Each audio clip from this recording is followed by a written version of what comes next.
જે ટેકનિશિયન છે, જે શ્રેયસ ગરનાળા પર કામ કરે છે, એમની એક રજૂઆત છે. તમે પ્લીઝ એમની એક રજૂઆત સાંભળી લો.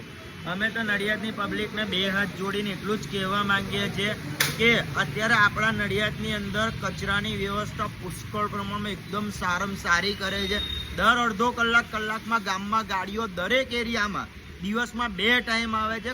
કચરાની ગાડીઓમાં નાખો, જ્યાં ત્યાં ઢગલો ના કરશો, જેના કારણસર પ્રજાજનોને જ પુષ્કળ તકલીફ પડવાની છે. જે કચરો ધોવાઈને ગટરોમાં ચોકઅપ થઈ ગયો, નારાઓમાં ચોકઅપ થઈ ગયો, પાણી ભરાઈ જવા, એનો મેઇન સમસ્યા કચરો છે. જે પ્લાસ્ટિક વેસ્ટ છે તે ગાડીઓમાં તમે સપ્લાય કરો એટલું પુષ્કળ સારું છે.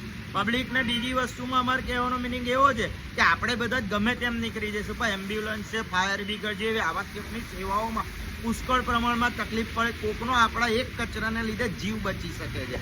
જે લોકો વ્યવસ્થિત રીતે આ દવાખાને પહોંચી જાય અને લોકોને કોઈ તકવટ ના પડે.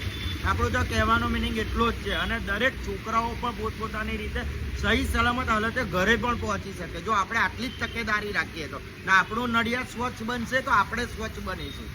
વેરી ગુડ સાહેબ. હવે તમે જોઈ શકો છો કે આમની જે રજૂઆત છે એ ખોટી નથી, એ બિલકુલ સાચી રજૂઆત છે. જો તમે તમારા ઘરનો કચરો જે નગરપાલિકામાંથી જે ગાડીઓ આવે છે એમાં તમે નાખો, કોઈ આડા તેડા રસ્તા ઉપર પ્લાસ્ટિકનો કચરો નાખશો નહીં, જેથી કરીને પાણીમાં વહી અને એ અહીંયા ગરનાળાઓમાં આવીને ફસાઈ ના જાય. જેથી કરીને જો ફસાઈ ગયો તો મોટર, જે પમ્પિંગ મોટર છે એ બ્લોક થઈ જશે અને એના કારણે પાણી જશે ને ક્લોગ થઈ જશે. ઓકે, તો આ એક વિનંતી છે કે તમે કચરાનો યોગ્ય નિકાલ કરો, જેથી કરીને કોઈ પણ પ્રજાજન તકલીફમાં ના આવે.